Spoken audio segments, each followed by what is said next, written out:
हाँ तो lovely students of 12th class, welcome to online classes of advance senior secondary school Mundal. Dear students, in previous video we had studied a poem, an elementary school classroom in a slum. एक झोपड़ बस्ती में एक primary school का कक्षा का कमरा.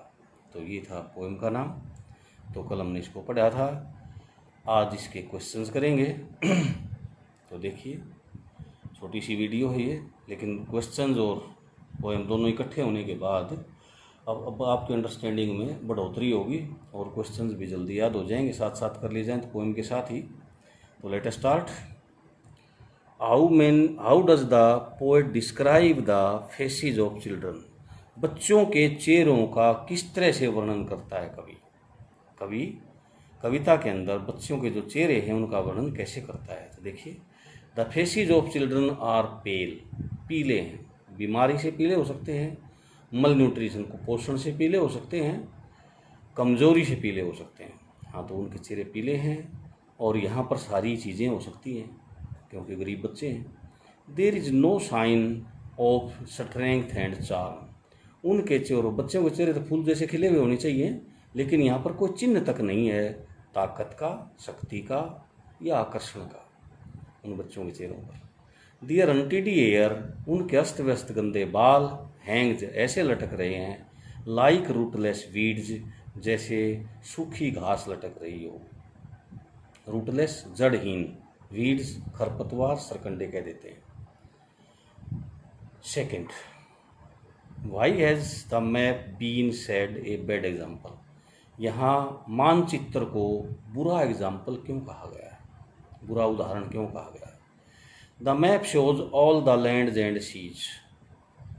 सारी ज़मीन और सारे समुद्रों को दर्शाता है क्योंकि वर्ल्ड का मैप है, ये मानचित्र है. But these children live in a slum. लेकिन ये बच्चे थे कि झोपड़पट्टी में रहते हैं. It is the full of dirt with narrow streets. और ये जो झोपड़पट्टी है इसकी तंग गलियां हैं और ये गंदगी से भरी हुई है. दियर लाइफ इज लिमिटेड और कन्फाइंड. उनका जो जीवन इन बच्चों का वो सीमित है. दोनों का मीनिंग सीमित है. To this slum. इस झोपड़पट्टी तक ही उनकी दुनिया सीमित है. सो द वर्ल्ड मैप, इस तरह से ये संसार का मानचित्र, हैज़ नो मीनिंग, कोई अर्थ नहीं रखता, फॉर दीज चिल्ड्रन, इन बच्चों के लिए. इसलिए इस मानचित्र का इन बच्चों के लिए कोई महत्व नहीं है, कोई अर्थ नहीं है, क्योंकि इनका जीवन इसी झोपड़ बस्ती तक सीमित है, लिमिटेड है या कन्फाइंड है. Third, what does the poet want. ये वांट डबल हो गया, एक ही आएगा.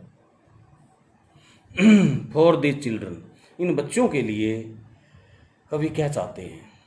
और या इसी क्वेश्चन को भी कह सकते हैं हम, how can the lives of these children be changed. इन बच्चों के जीवन को कैसे बदला जा सकता है या इन बच्चों के जीवन में कैसे परिवर्तन लाया जा सकता है.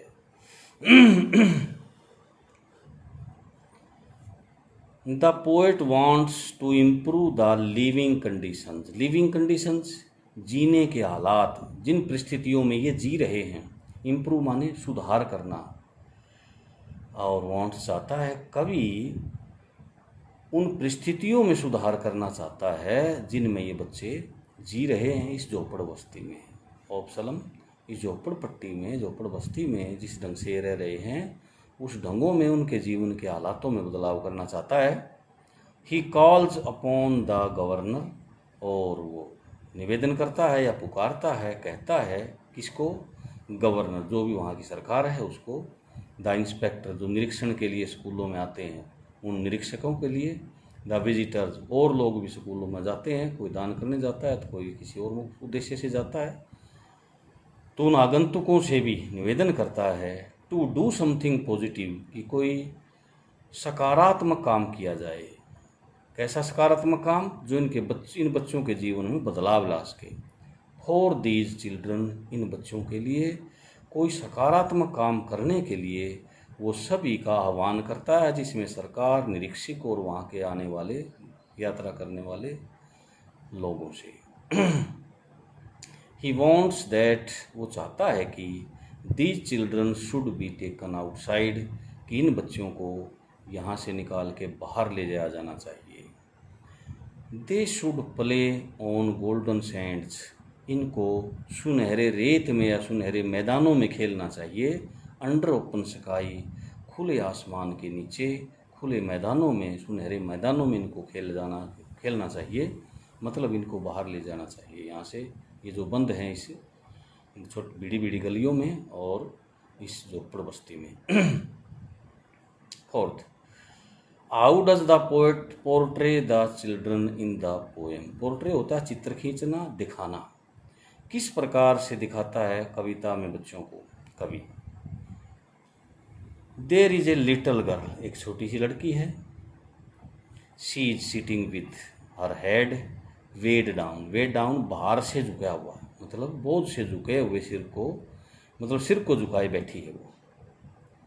She is sitting with her head bowed, सिर झुकाए बैठी है। A boy looks as thin as paper, और एक लड़का है वो ऐसा इतना पतला दिखता है मानो कागज हो, मतलब बहुत दुबला है।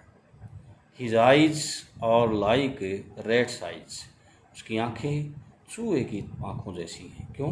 कमजोरी में अंदर धसी हुई है, छोटे छोटे दिखाई दे रही है। अनदर बॉय, एक और दूसरा लड़का है। हैज ट्विस्टेड बोन्स, उसकी हड्डियाँ मुड़ी तुड़ी हैं, गठिया हैं, जो कि माता पिता से उसको ये रोग विरासत में मिला है, हमने पोएम में पढ़ा था। There is also a sweet little boy, हाँ इस क्लास में एक मधुर सा छोटा लड़का भी है।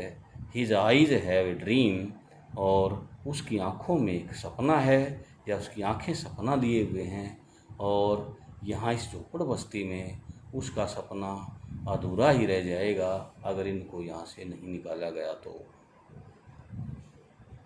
Fifth, what is there on the walls of the classroom, कक्षा की दीवारों पर क्या है।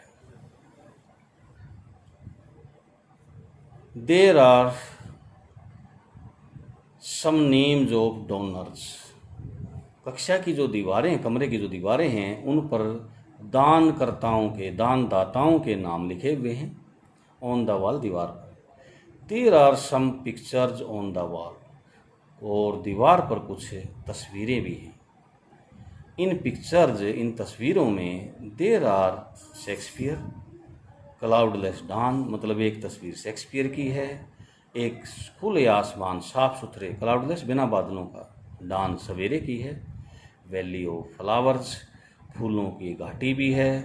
एंड कैथेड्रल डोम, और एक चर्च की इमारत भी है, गुंबद भी है चर्च का।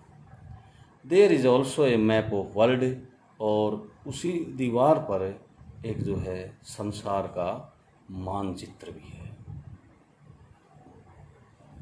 Sixth, name the poem and the poet, कवि और कविता का, कविता और कवि का नाम बताओ। The name of the poem is an elementary school classroom in a slum, एक झोपड़ बस्ती के प्राइमरी स्कूल का एक कक्षा का कमरा।